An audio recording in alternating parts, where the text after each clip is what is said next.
Woo, Hello and good morning. Now, Wednesdays remain another opportunity to get your week started right. That sounds like something from Coming to America. But hey, it's a Wednesday. Good morning, my neighbors. Good morning.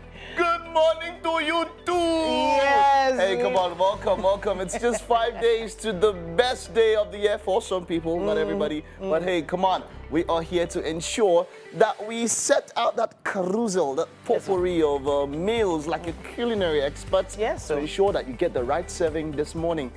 Every second on this show is a well-marinated, garnished It's okay. dish. You know, catch me. I didn't chop last night. Sprinkle some really spicy moments into those dishes just for you. We're done with food. I didn't eat last night, so that's okay. No, we're not done with food. We have to let it simmer just for the delight of seeing that smile on your face when that chicken comes out of the oven. My name is Mike Mesikeno. And I'm Titolaya Oyin. So remember, you can use our hashtag #WakeUpNigeria on TVC across all social media platforms to be a part of the best breakfast show on Nigerian TV. Our app is available on Android and iOS, and you can catch us anywhere in the world once you have internet connection. Download that app. As soon as you do, you can get it from Google Play or iOS. Will be in the palm of your hands with no stress. All right, so let's get to you to kick up with us with what we're doing today, this Wednesday morning. Remember that across the whole show, you can interact with us on social media at TVC Entertainment _. It's X, Facebook, Threads, TikTok, and even LinkedIn. Yeah, you can hit us up there. So this morning we're starting with relationships. Okay, yes, good. So we've been doing a series. Yes, pressure points. And now we're talking about the pressure points for the 10-year mark. 10 years? Yeah, 10-year mark. Oh, wow. So it's going to be an interesting one. And we have someone who's been a conference speaker for over 13 years, a clinical psychologist, someone who is an expert in the marriage matters. It's really, really great that he's going to be back with us. I can't wait for that conversation. Then we have nutrition. We have Oluwakemi Jeje, and we're talking about what you're eating this period, ensuring that you're eating the right things this period. Drinking this time. Drinking. Titi. All right, it's going to be a packed show today. Yes, it is. It is. So, Mike, your Christmas carols and your started your that a music. long time ago. I know, but now you're carrying the speaker around with you. We always used to carry everywhere, it Mike. Every time We used to carry it around. Oh, definitely it is. No matter what anybody wants to say, it's always a time when there are many things happening this period. Yeah. You're thanking God for getting past, for rounding up a year in spite of it all, and you're getting set for a new year, and then you're also celebrating, and so it's a whole lot happening this time. So yes, it is the best time of the year for me, and for a lot of other people also. And for me, it's always do your best to share the good cheer as much as possible. It's also a good time for, let's say, entrepreneurs to make some extra change, So extra change in terms of those who make clothes, make outfits like yourself. You're making a lot of money this season, aren't you? Of course, making a lot of money this season is also a time where a lot of businesses also want to grow visibility. Yeah. They want to their brand to be out there. They want to reach more people. So other than the fashion business, there's also the PR business that I also run. So that's food business too. Okay. Food business. Okay. Everybody's running business. Yes. If you want to host event and you know about me and you call another person, they will fall on that day. But we're sure they will not fall today. Yes, so that's why we give you the Call weather me, update. let me host your event. Good morning, Denise on Wake Up Nigeria. My name is Mike Mesikeno. The House of Reps says that the 30th of December 2023 is the deadline for the passage of a 2024 appropriation bill, and that is feasible as it's ready to probe the gaps affecting the full realization of the economic advantages of ports and harbors along with other blue economy in Nigeria. National Assembly correspondent Joke Adisa reports. Conference rooms are still very busy as lawmakers continue their engagements with federal government agencies on the 2024 budget estimates. After about 3 weeks of budget defense sessions, the Speaker says it's time for all standing committees to turn in their reports ahead of passage next Saturday. An appeal to all committees that are unable to finish their budget defense and submission of their reports. They have up to 8 p.m. today to finish the budget engagements and also submit their reports. Take note that Saturday, 30 December, will be the date that we will officially pass the budget of 2024. As the parliament settles down to the business of the day, House Leader Julius Ihabere wants a probe into the gaps and loss of opportunities affecting the blue economy in the country. Ships bringing goods to Nigeria prefer to go to other ports other than Nigerian ports, and indeed Benin Republic benefits from Nigerian markets, while Cotonou remains a popular importer's haven. Huge trade cargoes are lost to Togo and other neighboring countries. In another motion, the House calls on the Inspector General of Police to immediately release signal and promote officers as recommended by the Police Service Commission. Inspector General subsequently ignored the Police Service Commission's recommendations and neglected or refused to effect the release, despite measures taken by the Commission for him to do so. Funds disbursed for the alternative school program, Better Education Service Delivery for All, from 2016 to date, have now come under the searchlight of the legislators. Federal government introduced the At-Risk Children Program, ARCP, requiring hundreds of billions for Nigeria in expenditure.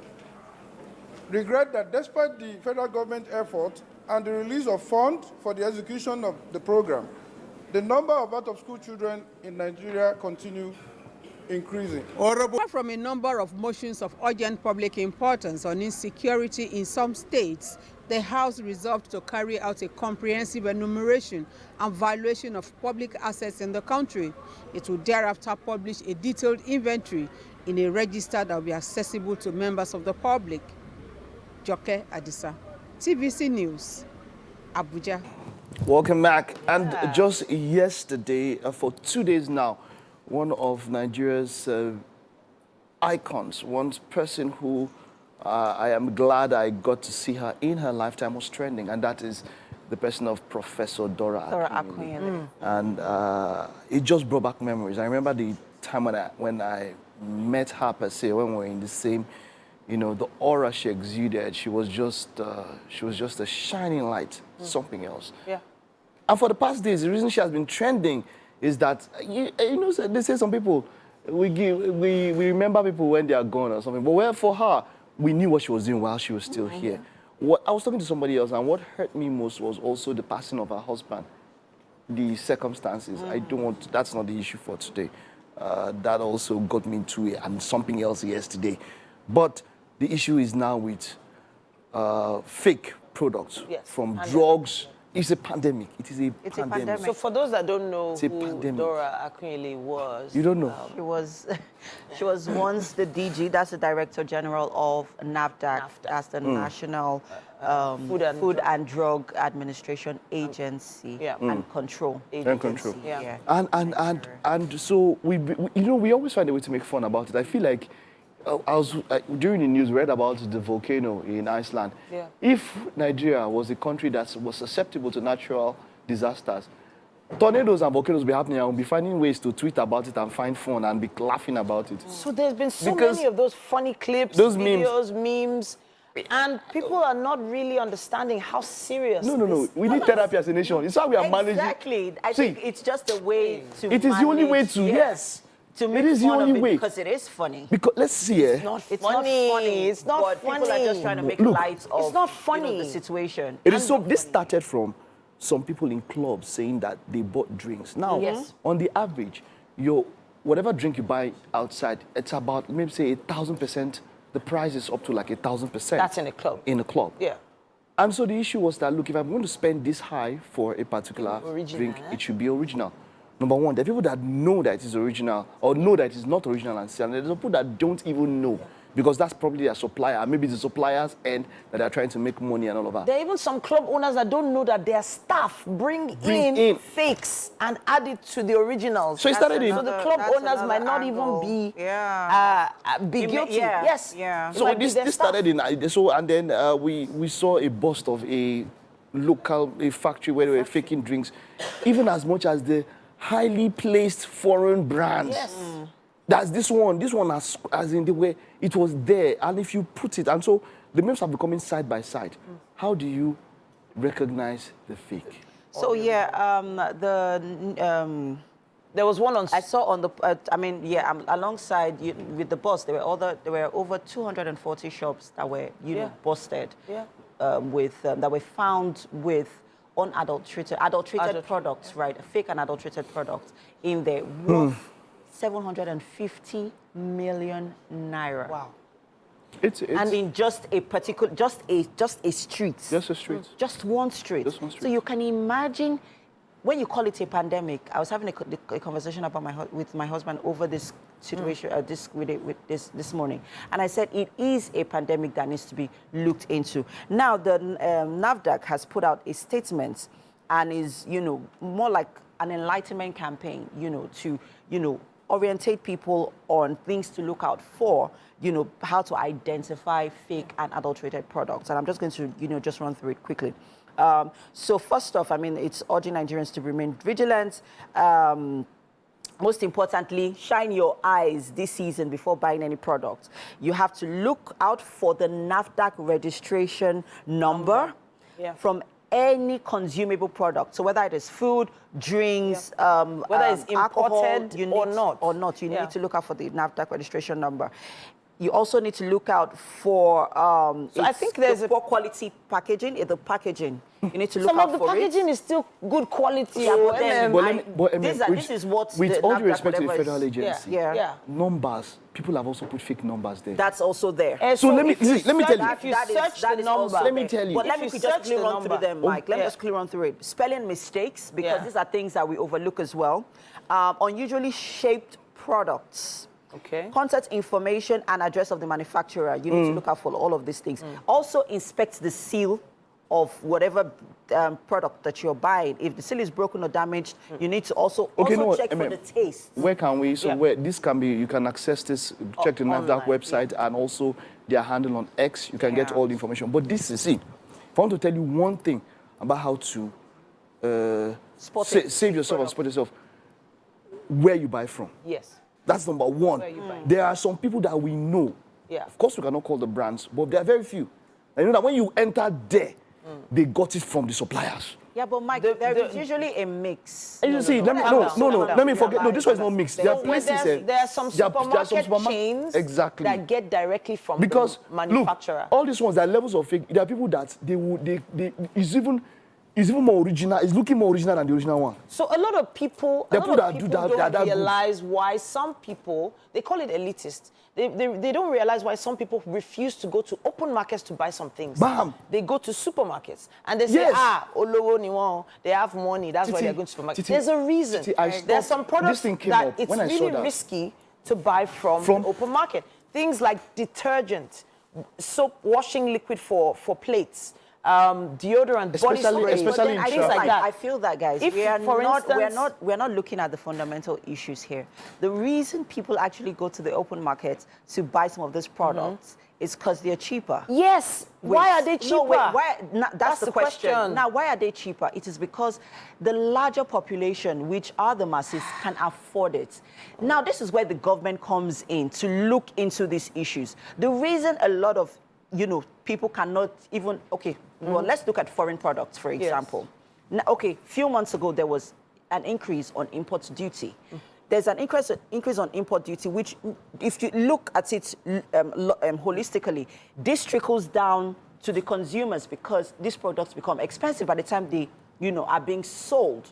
In a market, in the open market. So there's a role everybody needs to play, including the governments. They need to look critically at these things. The government has been there. I'm just here to tell you what you can do for yourself. Yeah. Because if you're waiting for the government, your liver will fail. Your kidney will drop. So what are the alternatives? So what should people do? The point is this. You have to look out for where you're buying. The point is, that's the one thing I can tell you now, because even the difference in prices from these places are not even that much. Well, so, let me tell you. Look, afford these products. Look, yes, if you cannot afford it, don't buy it. Then don't buy it. Don't buy it. Then don't buy it. We're not saying don't buy something that will kill you. Do you understand? There are memes about people mixing. Do you know what your body has had to fight against? Do you understand? Look, the point is this. If it's a carbonated drink, if it's a this thing, at least for this period, yes, if we can do our best, not to encourage them and they say that business is bad, on our own part, we cannot be telling government to do what they need to do. But on your own part, this is Christmas period, go to the chain stores where you know where they supply these things. And the funny thing is the difference is not so much. I'm telling you, if you buy a carbonated drink, 10 naira. It's not that much. So don't even, it's not that much. This is a cry for help for the government So, to step in and do this thing. more. And Look if into you our cannot, consumables. a lot of it, apart from really the need to factories look being into bossed. it. If there's anything that you can do in easing, providing ease of doing business in Nigeria, not just for the wholesalers, A lot of but also the consumers. I would want to say that the boss. bossing factories, a lot of these things are already in the open market. Yeah. So that's why my number one is to tell you, avoid those places. All right. But yeah, that's it. Let's That's protect it. our families and protect ourselves. And the thing is, drugs now are also expensive. Oh. So please, you do not want to be on that train treating yourself for something you could have prevented. Let's take a quick break now. We have our hashtag Wake Up Nigeria on TVC for you if you want to make your comments or contributions. Use it. Let's hear your thoughts. Let's take a break. It's all going healthy. We are going healthy right here in the kitchen. This, well, should I call it a dirty December? Because, well, some of us are keeping it clean and healthy, right? Yeah. Great. Welcome to the kitchen, guys. This is Chef Fumi. And this morning, she's making banana loaf. Sounds yummy, right? Very yummy. Yeah, but the interesting thing here is not a lot of people like bananas. Banana is very healthy. It has so many health benefits. And, you know, these days we need to cut down so many things. You know, you need to create a balance with your diet. Yeah. But hey, let's get on with the ingredients for our recipe this morning. Okay, thank you. The main ingredient is the flour. Okay. And then the bananas. This is our melted butter. Margarine or butter? Butter, unsalted butter. Unsalted butter, Yes. great. And then we have our nuts here. Okay. Then dark chocolate, the egg, then honey. We'll be using honey. We're not using sugar. Yeah. Okay. Then we have our raisin agent. Okay. Then the salt. Okay. And the flavor. And the flavor. Yeah. Great. And I see that we are making use of almond nuts. Yeah. Almond nuts are packing on a lot of ingredients, so a lot of health benefits. Yeah, you yeah. see why we told you guys that we are going healthy this morning. So yes, other than the flour, which is packing on a lot of carbs. Then we have other healthy options. To sort of create that balance. Yeah. Okay, loving it, liking it. So let's get right to it. What are we starting with? I also see a weighing scale here. Yeah, to measure the honey. Okay. Yes, the butter is already measured. Correct. Okay. Yeah, the flour is already measured. Okay. And sieved as well. Okay. So, Must you sieve all the flour though before yes, you use them? Why? Yes, we do. Sometimes you have some particles in the flour that shouldn't get into your dough. Yeah. Okay. It's a must you sieve it. Now let's talk about the chocolate. Other than the fact that well, it's packing on a lot of nutrients as well. Are we melting it? How does it come into? No, it's just being in chunks. We just to garnish. Oh, okay. So you're going to just sprinkle the it's chocolate just in chunks. on We're not the melting. banana loaf when it's ready. Okay. Yeah. So just like making your banana bread, but why are you calling it a loaf though? Because you know, by the time you add banana to it, it makes it different from cake setup entirely. Okay. Yeah. Okay. So it's made in a process of. We're not going to make a dough like that. We're not kneading anything. Okay. It's just banana cake, and some people call it banana loaf. Oh, okay. Yeah. So it's in between. In between, yes. It has the cake flavor and then it the has a bread flavor, dough dough flavor. Yeah. All right, fantastic. We would like to get right into it in a few minutes, but we'd like you to be a part of what's happening here in the kitchen. So we're not going to start right now. When we come back after the break, we'll continue. Stay with us. We'll be right back. Miracle Ihoma is our guest today for relationships, and we've been on a series where there's a lot that we're talking about since this month. And today, of course, our topic is discussing common pressure points to expect in the first 10 years of marriage. There's a lot that's been happening. Miracle, it's great to have you. You're welcome. Thank you very much. So let's do a quick recap of what we've been talking about so far. You've been here, what, two times now? Two times now. So this is your third episode. What have we spoken about in the past 2 episodes? Yes, so the first episode we talked about first year couples and the challenges that come with it. And one of the things we spoke about, which was a high point of that discussion, was a lack of preparation for a lot of people. Of course, their first time being married, so a lot of things are new to them. Yes, so and a lot of people are not prepared for it. Very true. Yeah, very and true. it poses challenges, for them. Okay. Yes, and the second episode we talked about the first 5 years. 5 years. Okay. Yes, and we spoke about pressure points like in-laws, like expecting a baby or having children or a lack thereof and things like that, and handling all of those challenges. Right. Yes. And so we're moving further. We're adding another 5 years to it, and 10 years. That is quite something.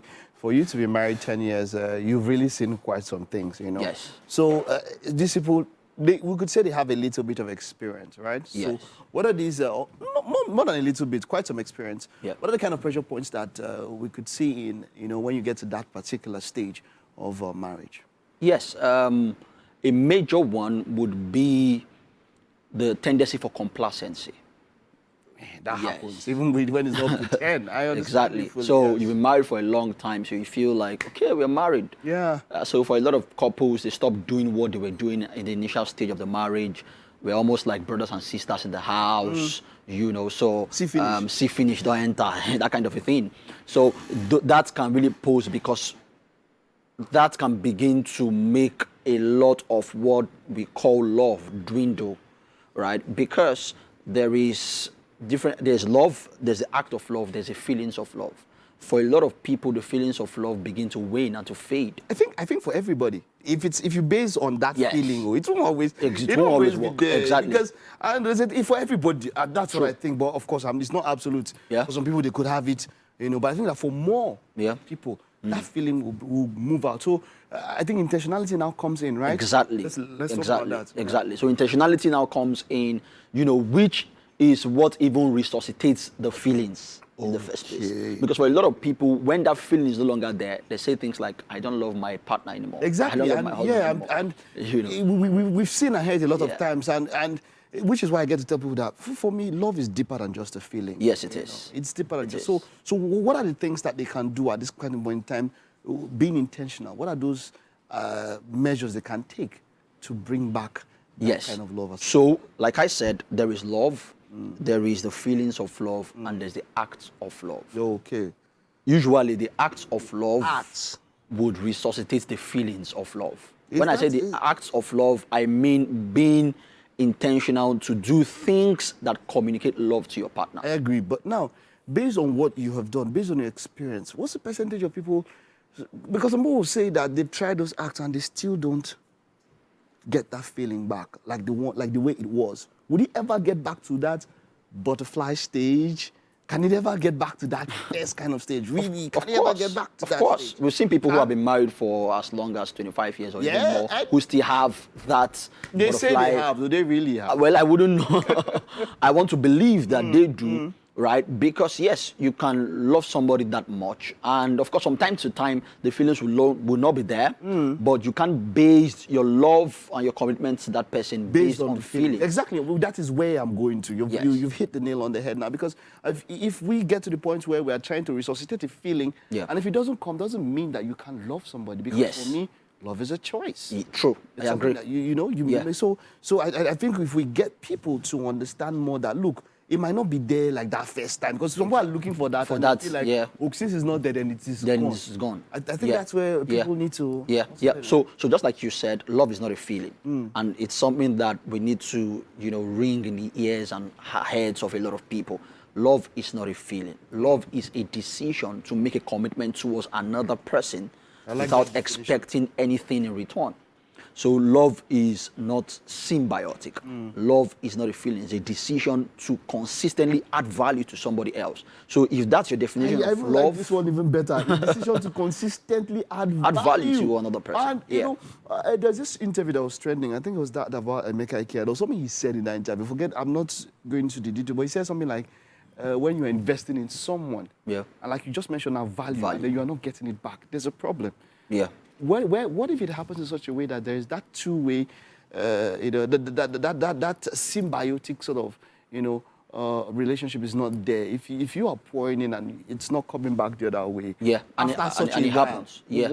How do you deal with that? Yeah, and it happens really, just like you've mentioned. And I tell people that love is not equal to a relationship, or love is not equal to marriage. What that means is that the fact that I love you does not mean I should be married to you. And if I agree to be married to you, there are commitments that come with it. Yes. So it means that the same way I'm pouring into you, you are also pouring into me. That's why I tell people all of these 50-50 conversations is really not necessary, because it's supposed to be 100-100. We are giving our best to each other, right? And not, you know, withholding anything from the other person. So when it's 100%, that's really where you get the best out of marriage. So it's not by force say you go take on that commitment, but if you're going to take on that commitment, you need to understand that there are conditions attached. There are things inside. And I like it 100-100. You know, some people say sometimes one person will give 80, the other person will give 20, but like you said, if you give all of you and expect, you know, and then, you know, it's unconditional per se in such a way. So that's why it's quite a hard thing to really you know, to really push through and all of that. So are there any final words that you want to add to that when we're talking about these pressure points now? Yes, so at the end of the day, we all need to keep honing our skills and keep getting better at this. Yeah, because we don't know it all. No man is an island, and just like every other skill, relationship is also a skill. Relating with somebody else is a skill, and it can be learned, right? If it's a skill, so and we can't know it all. We can't know it all. So you just keep learning. You know, keep getting better at this thing. And if you're humble at heart and you're really ready to learn, I'm sure you will do well. Thank you very much, Miracle. That was quite an insightful discussion. Thank you. All right, let's head over and see what is happening in the kitchen there. How far have you guys gone, ma'am? Well, we haven't done much. We have actually been waiting for you because, I mean, we do this for you every single morning here on the show. With me is Chef Fumi, and this morning she'll be making banana loaf. Someone right now is asking, what is that? Well, she's here to explain to us. So quickly, tell us what banana loaf is and run through the ingredients and let us, you know, take us in to, you know, preparing this recipe. Okay, banana loaf is just is a type of cake. Okay. Or in a loaf form. Yeah, it is partially cake and partially loaf. Okay. Because of the texture of the bananas. Okay, okay. So we opt for that because it's an healthy option. Okay. And it has a lot of healthy ingredients. Yes, because I mean we have our almond nuts that are very rich, and this is dark chocolate. Is good for the heart very as well. Good, very, very good. And then of course we're using honey instead of sugar. Okay, so quickly show us how, you know, to mix. What are the ingredients going in? How we, you know. Okay, this is our banana. We've mashed our banana. We need to mash it. Okay. Then the nice. Is there a reason you use a fork instead of blending it? You can blend as well. Okay. You can blend. Some people like to see the chunks of banana in it. If you blend, it will be completely smooth. It will be lost. Yes. Okay. So that's the reason. Okay. Everything is just banana. Banana is there. Yeah. So we are wearing this as well. Yeah, it's just the number of bananas needed, and the next we'll be adding our honey into it. So how much honey? Just do we need in 100 grams of honey. Okay. 100 grams. How do you know how do you measure 100 grams? Yeah, there's a scale here. Oh, okay. Okay. So I'll take it to 0. Okay. Then I'll pour 100 grams in there. Okay. Feels like a lot of honey is going into that mix. Okay. It's not much. It's not 100 yet, so we still have to add more honey. Okay. Yeah. Close enough. It's 94. Yeah.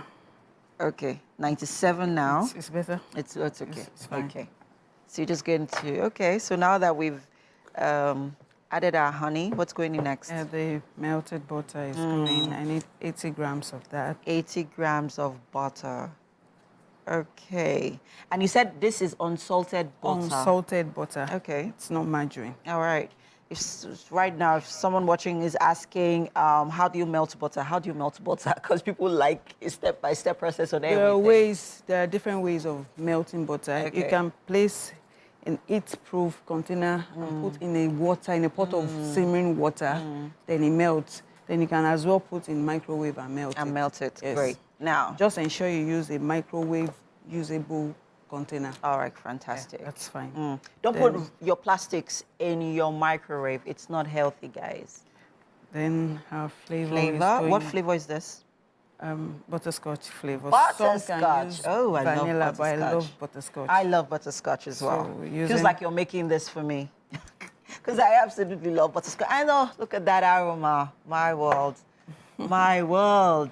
Guys, if you're just joining us with me in the kitchen this morning, it's Chef Fumi, and she's making banana loaf. Are you thinking of ways to step out of, your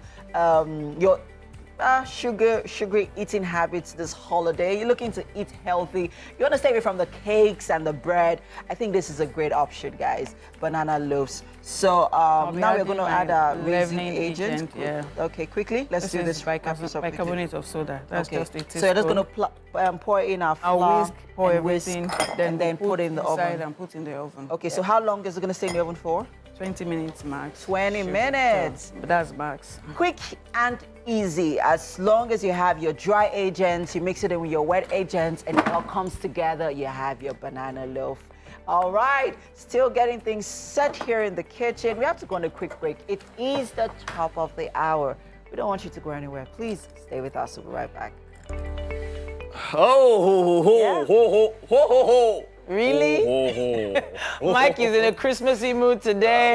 What day? Goodness me. It was the costume. What are you wearing for 25th? I haven't decided yet, but something in the Christmas colors. Oh, hopefully, definitely. Welcome to the second lap of your numero uno breakfast show, Wake Up Nigeria. It's been a wonderful first hour on the show. We've had quite a lot happening from relationship, which was quite an insightful discussion for me. And then, of course, other things, birthday shout-outs. Doing some birthday shout-outs. So that's considered your entree, if you're talking about food. Oh, entree. Entree. Entree. Yes, and as always, we offer a full-course meal to delight your every taste bud. Entree.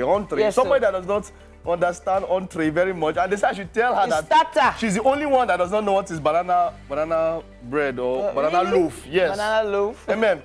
I was told to tell you that you are the one that does not know what is banana loaf, that we all know. Now I'm going to send you back to that person. So tell her that I absolutely understand what banana loaf is, but I'm doing this for you all watching at home who do not understand what banana loaf is. Amen. Plus, it is not banana cake. It is not banana bread. It is banana loaf. This one's for you. This one's for you.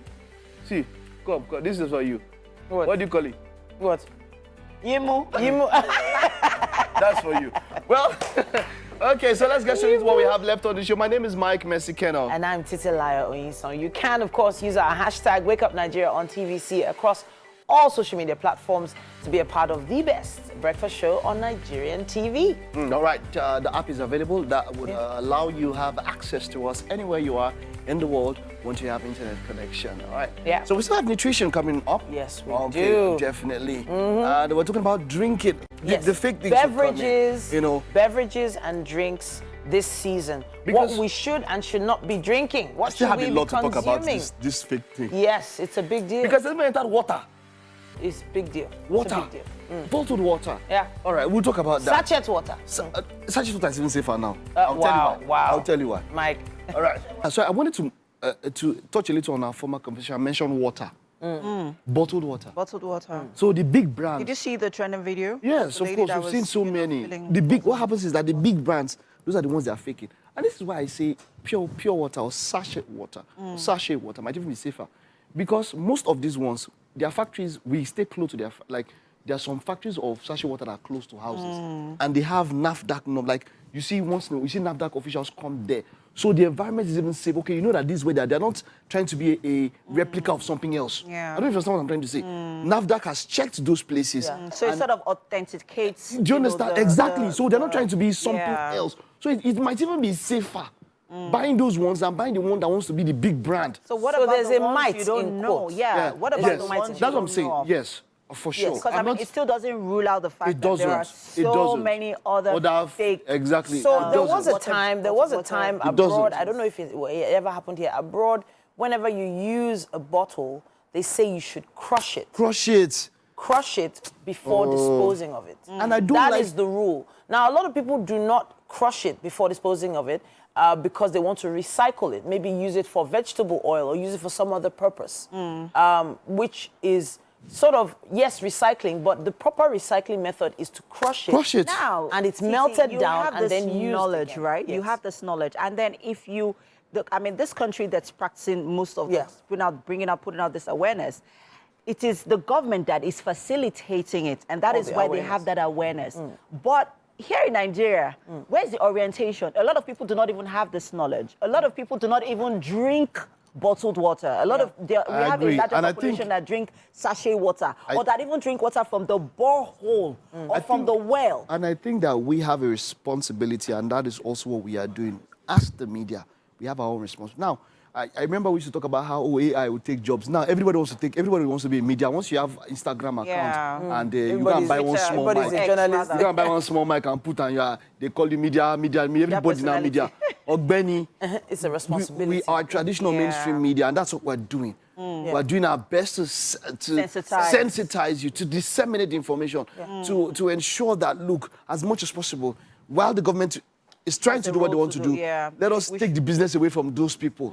Yeah. Don't patronize those ones. And some people you are living on those streets, you see those them. things. Yeah. If And you don't see say. something, I think you should say report. something. Please, Yeah. If you let see somebody's something, liver say not be dancing azonto, Yeah. and your kidney will be dancing But shoki. you know, there are a lot of people in some areas falling We gotta ill, go, Titi. and they don't even realize That the these reason. things are the Yes, issues. They don't realize it. All right, let's take a look at what the day's weather will look like. The news once again. My name is Mike Messikeno. Now, the House of Reps says that the 30th of December 2023 deadline for the passage of the 2024 appropriation bill is feasible, as it's ready to probe the gaps affecting the full realization of the economic advantages of ports and harbors along with other blue economy in Nigeria. National Assembly correspondent Joke Adisa reports. Conference rooms are still very busy as lawmakers continue their engagements with federal government agencies on the 2024 budget estimates. After about 3 weeks of budget defense sessions, the Speaker says it's time for all standing committees to turn in their reports ahead of passage next Saturday. An appeal to all committees that are unable to finish their budget defense and submission of their reports. They have up to 8 p.m.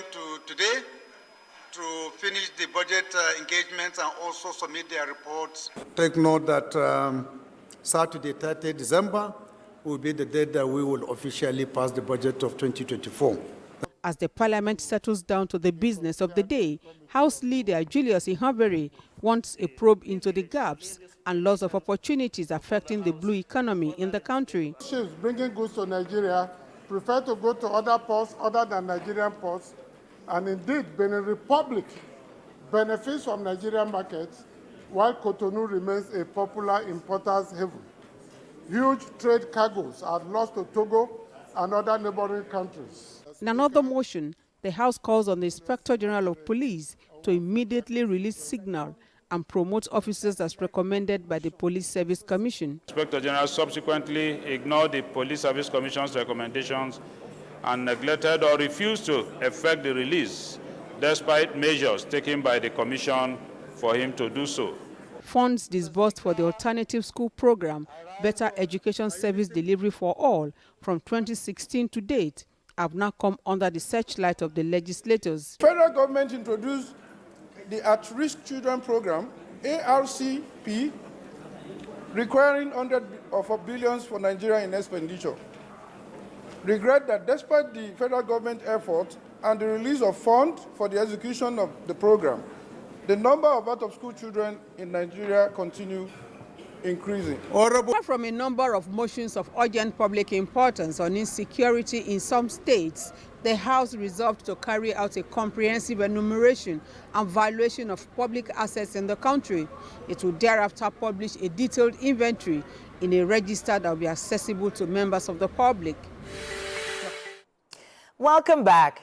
Now, we do what we can to bring interesting individuals here to Wake Up Nigeria to have interesting conversations. And a gentleman who is vast in his field is the gentleman we have here today. His name is Alex Enyeho. He is a filmmaker and media practitioner with over 26 years' experience. He was the former president of the Association of Nollywood Corps. Now, we have so much to talk about and often so little time. We mentioned your full profile earlier on the show, and we know that if we continue like this, we might be here for a while. It's great to have you in the building, sir. Thank you. It's my pleasure. I would love for us to talk a little bit about Nollywood and what's been happening in Nollywood of recent. Would you like to touch on your thoughts about Nollywood presently? Well, I think so far so good. Nollywood, as we continue to raise the bar, we continue to push the envelope. And Nollywood 5-10 years ago is not Nollywood today. You agree with me, because the bar has been raised in terms of the content we shine out, in terms of the quality of production. In years past, it used to be, oh, Nollywood, they have good story, but poor picture quality, poor audio, and all of that. But all that is a thing of the past now. And thankfully, Nollywood content can travel anywhere in the world, you know, and cinemas, festivals, awards, and all of that. do you think that there's any one individual or one body that can be credited to making this happen so quickly? Do you think it's possible to credit one body, or do you think it's a collective effort? Film itself is a collective effort, and so you cannot credit it to one individual. It's a collective effort, and the will of the practitioners, of the critical mass of the stakeholders, you know, to keep pushing the envelope, if you will. And so it's a collective thing, and that determination to, because Nollywood started just like that, you know, individual efforts, you know, a collection of individual effort without government support and what have you, and Nollywood was, you know, came alive, and so that has still been the motivating factor, you know, is that collective effort of the practitioners and the will to meet up with Hollywood, Bollywood, and what international standards. Yeah, so that's it. Now, there's been a lot of talk about the Motion Picture Council in Nigeria. Please share your thoughts on what's been happening recently. Oh, yeah. So this started since, I think, President Obasanjo's tenure, so for you to know how long he's been on the board. Now, Motion Picture Council of Nigeria, MOPICON, it's supposed to be the umbrella body for filmmakers in Nigeria, whereby you know, presently you have proliferation of guilds and associations. You have many producers associations. I'm a producer and director, for instance. You have many producers associations. That's Association of Nollywood Corps Producers, ANCORP. You have Association of Movie Producers, AMP. That's just for producers. Then for actors, you have various bodies. For directors, you have various bodies. The idea behind MOPICON is that is our own, if you will, equivalent of Nigerian Bar Association or APCON, if you will. You understand? It's an umbrella body that will be self-regulated. Okay. The practitioners themselves will be in charge of the council, but it needs that legal bite. And it needs to pass through the National Assembly and all of that. So we've been on this for decades. You understand? It's a need in Nollywood. It's not a want, it's a need, because it will help to regulate the industry so that it will no longer be an all-commerce affair. These days, people can just carry camera and move to location. Some might say that being an all-commerce affair has been, you know, financially viable for people so far. That why, you know, the question would now be, why should they take the word of such MDAs? Why should they relate with MDAs generally in Nollywood? Why? Why should we? How relevant is the Mopicon? Yes, yes. Oh, very relevant. It's just like asking how relevant is MBA, how relevant is ICANN, how relevant is APCON, how relevant is Nigerian Medical Association. Okay. Like I said, Mopicon will help the industry to self-regulate. It's not, we are not saying government will regulate us. It's self-regulate. The chairman of the council, all the members will be the practitioners themselves. But it's a way to do, peer review and all of that, and then ensure discipline and professionalism in the industry. A whole lot of people complain that there's no lack of professionalism, but with Mopicon, you understand, it will stand in the gap to check the practitioners and then relate with government, particularly the ministries, departments, and agencies, the relevant ones like, Nigerian Film Corporation, National Film and Video Censors Board, Nigerian Copyright Commission, even National Broadcasting Commission. So and there are a lot of these bodies, there are a lot of these things being spoken about. Yeah. And yourself, amongst your colleagues, or let's say your peers, you've often been considered a little bit controversial. I could put it that way. I believe I could put it that way. But I'm wanting your reaction to this. What is so controversial about what you've been saying so far that you think people are pinpointing? Well, you see, at times, fruit, is an orphan, But for me, I always stand on the path of truth in the industry and even in my private life. And, when you stand on the path of truth, at times people see you to be, it's too difficult. He's a controversial person. Why must he be? Why is he challenging this? I like disrupting the system, and but on the path of truth.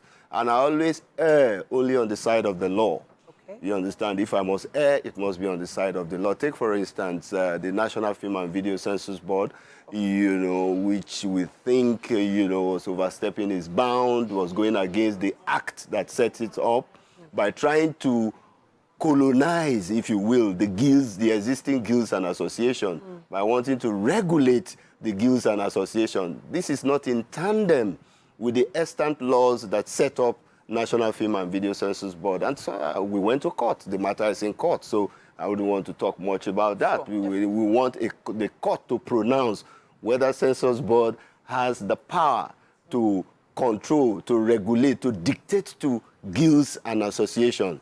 It's just like if we had Mopicon now, you understand, all guilds and associations would be under it. Would Censors Board or any other department and agencies want to control the guilds and associations?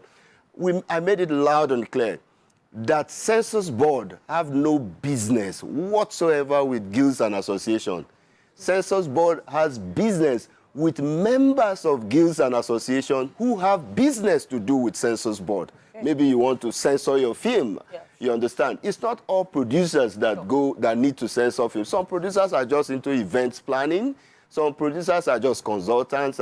So it is those producers who have business to do with Censors Board that Censors Board deal with, not the guilds and associations. So I'm beginning to understand why your colleagues think of you as a little bit controversial. Now I'm beginning to get there. But of course, there's never enough time to have these kinds of conversations on air. We will be watching out for that story and looking out for the eventual verdict.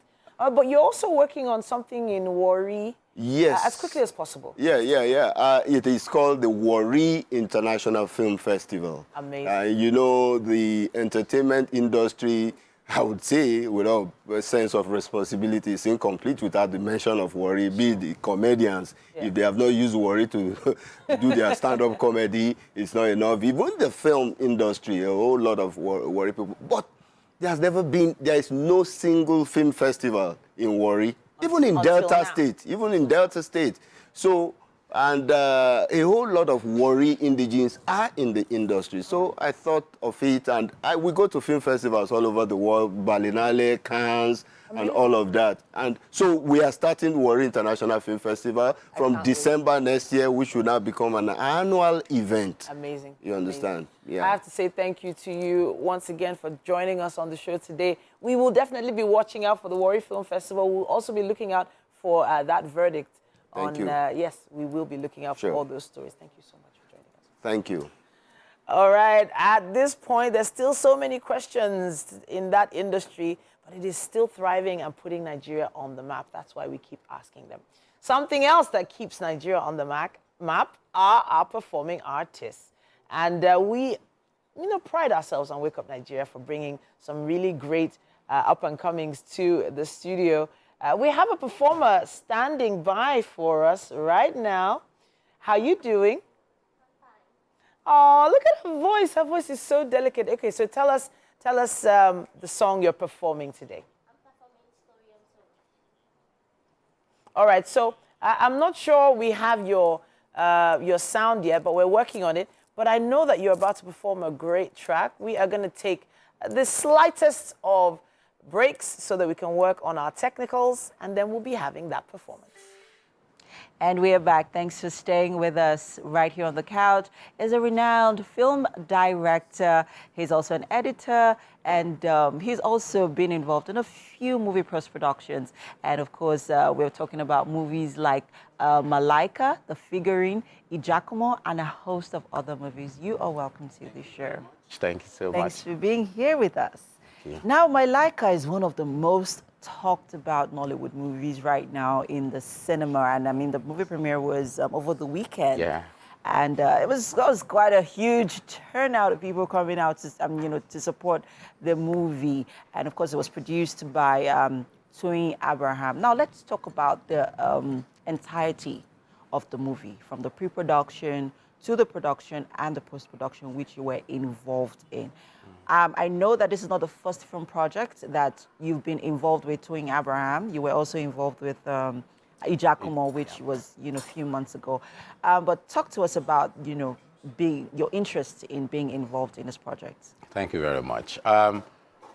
Toyin actually is somebody I've seen from afar, and I'm like, okay, what is really wrong with production? Because her stories are very good. And with the experience I've had in the industry, close to 30 years of experience, I knew that, look, sometimes it's not about the story that is the problem. It might be just the way you put things together and get things done. So we decided to work together on Ijakumo for a test run, and then everything changed. People loved the film, and it was a breath of fresh air for Toyin Abraham's production. And immediately after that, we jumped into pre-production for Malaika.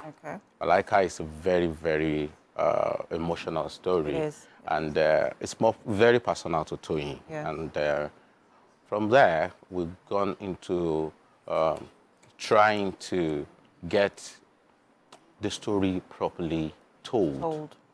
And doing all those processes. It took us time to get our scripts together, get everything we needed, and then it became an issue when we wanted to cast. Let's talk to us about the casting process. I mean, you had to call back one of the veterans in the industry, Emeka Ike. He was involved in the production. He was also a lead cast of the movie. Yes. I'm so curious. Talk to us about the casting of it. All right. Now, see, when we started casting, there were so many options. Okay. Toyin is a very spontaneous human being. She's very intuitive. And I would not lie, she insisted that I want Emeka Ike. Why? That is a question for Toyin to answer, because I could not unravel that. Now, we started juggling ideas, and I'm like, hey, this character needs to be like this, like this, like this, from a director's point of view. And then, of course, I've worked with Emeka in the past before, but he has been out of the scene for a while. Yeah, and I could see him in that role, but somebody you've not seen in a long while, you wouldn't know. Would he be able to carry out that character well? Nonetheless, she insisted. All kudos to her, she was right. Immediately we had Emeka reading the script, he was excited. He had his own interpretation of the character and everything. And lo and behold, most of the things he did on the set were actually himself, jumping into the character fully. The manly cry, the emotional outburst, the subtleness, of giving us that emotion of somebody who is really traumatized. You know, there's a way a man reacts when you're traumatized and the way a woman will react. Emeka brought it to life. And I was presently impressed about that. So the casting, like I said, especially on that. And then we had a surprise. Our guest star, of course, you must have seen it in the trailers, that's Ann Kasime. Ann Kasime from Uganda.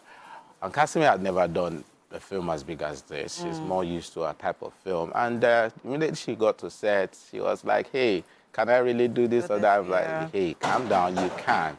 Because this role was tailored to you. But nonetheless, you still have to give us some of the beat we really wanted. Okay. You are supposed to be a solace, a best friend, and all that, and not just the comedy beat. And she performed. She performed so well. So I would stop on that for cast. Probably we will talk about the other cast maybe when we jump to the next questions. Let's talk about, there's been this ongoing debates about, you know, directors bringing out the best in their actors. They say a good actor is dependent on the director. What do you think? Do you think it is the role of the director to bring out the best in the actor in terms of interpretation of roles and character? And in this, I mean, you mentioned, you know, using the case of Emeka Ike here, you talked about how, you know, at first you had your concerns, you had your fears, but, you know, with his experience as a veteran and your experience as a director, you both worked well together. But it may not be the case in, you know, other actors that you may have experienced. So I would like to hear your take on that. Now, as a director, the first thing you need to understand is that you are like a teacher.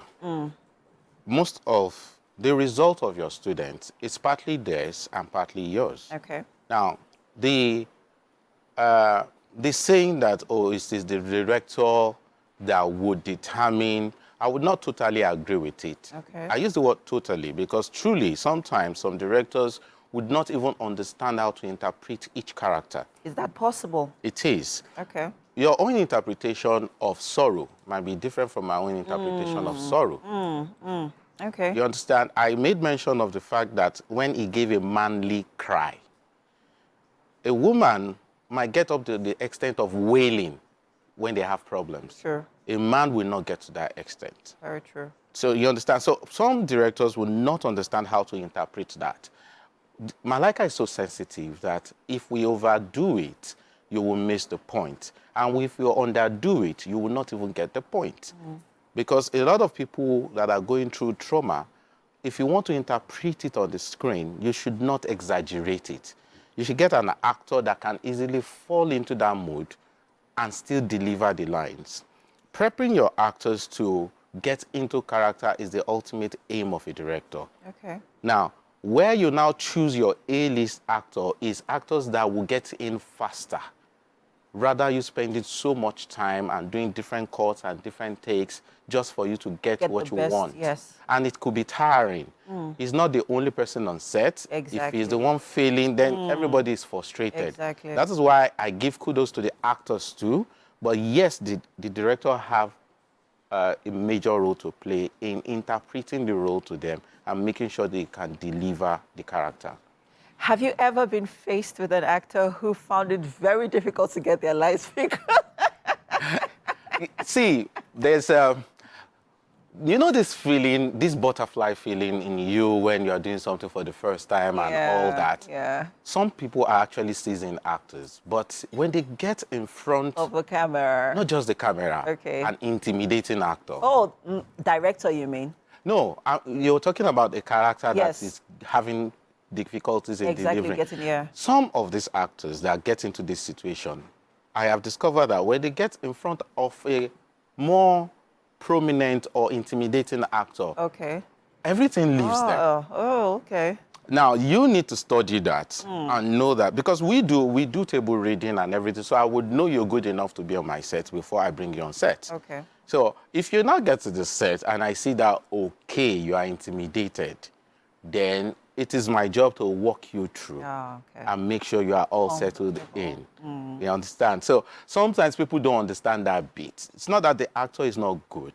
It's the fact that this person might be intimidated.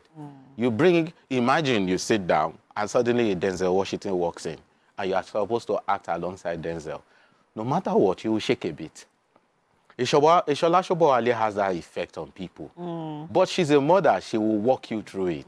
But before that time, you just swallow your lines, you start shaking, you're no longer yourself, and we have to calm you down. You are quite an empathetic director, because not every director has that patience. So come and do your line and get your money and leave here. If you do that, you're going to lose your story, because people know when you are fake.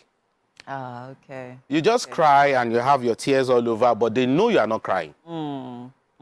If you watch Toyin Abraham in Malaika, you will cry, because she was crying for real. Our new baby, which is the cast I didn't want to talk about, Abike Sugar, she played a very major role in the film. It got to a stage that we could not stop her. She was crying for real, because she got the message. Yeah. And she got into that character, and she could relate it with her life, and she started crying. It worked for us at the beginning, but we had to stop shoot and keep her calm. Yeah. So each story and each delivery for each actor takes a different toll with the help of the director and the way the story is told. Thank you so much, Steve. This has been a very insightful conversation. You know, also taking us into the world of, you know, a director, you know, and that relationship between the director and the actor, because that's a very, very important and critical relationship in every movie set or every movie production. Thank you so much for being here. And thank you for, you know, also giving us tidbits about Malaika, the movie. I think it's a movie that everyone should go see in the cinema, because it's a very beautiful story. And, well, we have food in the kitchen. Well, it's not food, it's more of a snack. Like, I think we have banana loaf. I hope you're going to love it. Chef Fumi, you know, she poured her heart out into it. So let's head over to the kitchen so that you know, get to taste.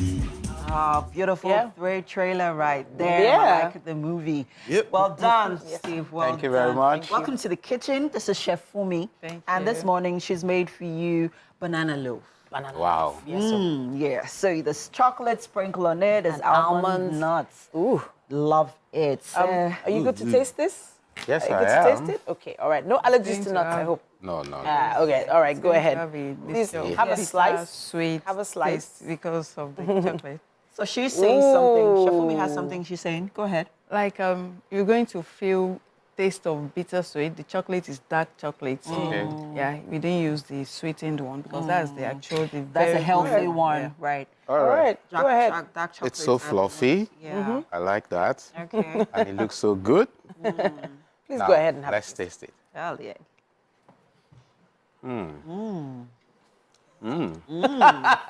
That's balanced. Okay. That's so balanced. Thank you. This Thank is you. nice. Thank you very much. Well done, Chef Fumi. I love the term you use, balance, because, you know, some people are afraid that cakes are going to be too sweet, you know? And that's what she was going for, actually. Yeah, So let's okay. keep that balance. Not too sweet, not too sweet. sweet. Yeah. Thank you so much for joining us Thank today. you very much. And it's been a marvelous Wednesday morning.